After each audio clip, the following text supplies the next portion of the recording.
মাটির হাঁড়িতে রান্না এবং মাটির বাসনে খাবার এটি যেন এখন পুরনো ঐতিহ্য। একসময় যারা মাটির পাত্রে খাবার গ্রহণ করেছেন তারা জানেন এর অতুলনীয় স্বাদের কথা। এটি স্বাস্থ্যসম্মতও বটে। বর্তমানে যেখানে দেশেও এসব মাটির পাত্র ব্যবহার অনেকটাই কমে গিয়েছে, অপরদিকে দেশের বাইরে তথা দুবাইয়ে এখন যেন এসবের প্রচলন বাড়ছে।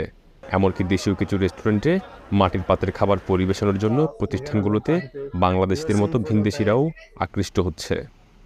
तो हम लोग यहाँ पे आते हैं खाना खाने के लिए, ऐसा फील होता है जैसे कि कोई शाही खाना हो, कोई जो पुराने जमाने में जो बादशाह वगैरह लोग खाते थे वैसे ही फील होता है। Good food here, some African, Asian, Europe, American, all people come in here.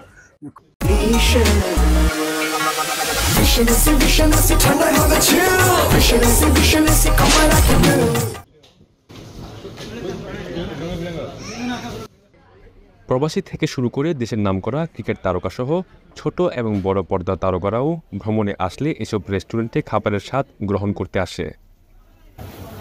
আমি মনে করি যে দুবাইতে যে রেস্টুরেন্ট, সেই রেস্টুরেন্টে যারা খেতে আসেন তারা তৃপ্তি সহকারে খাবেন এবং খাবারটা খুবই টেস্টি এবং খুবই উন্নত মানের।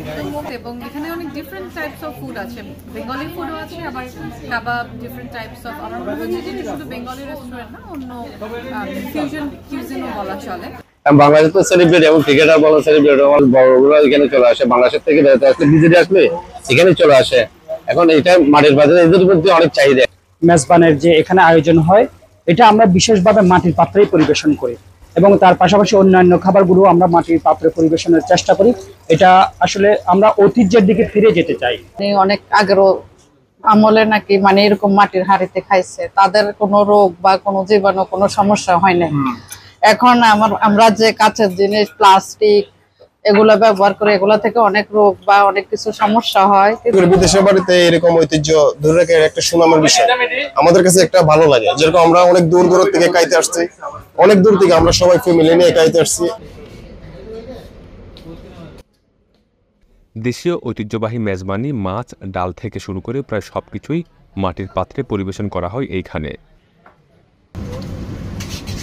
কেউ আবার মাটির কাপে চা খেতে চাইলেও আছে সেই ব্যবস্থাও।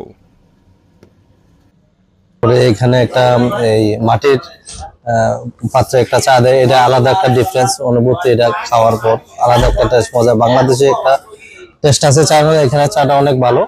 শুধু আমি না, আমার যত রিলেটিভস আছে সবাইকে আমি দাওয়াত দিলে এই রেস্টুরেন্টে দেওয়া হয়। কারণ হচ্ছে এই রেস্টুরেন্টের যে মেজবানের যে স্বাদটা আছে সেটাও অনেক ভালো। বিশেষজ্ঞদের মতে অন্যান্য পাত্রে খাবার গ্রহণের চাইতে মাটির পাত্র নিরাপদ ও স্বাস্থ্যসম্মত। আর শুধুমাত্র মাটির পাত্রের এমন ব্যবহারে বাংলাদেশে মালিকানাধীন রেস্টুরেন্টগুলোতে বাড়ছে প্রতিনিয়ত দেশি বিদেশি কাস্টমারদের আনাগোনাও। ইশতিয়াক আসিফ, চ্যানেল 24, দুবাই, সংযুক্ত আরব আমিরাত।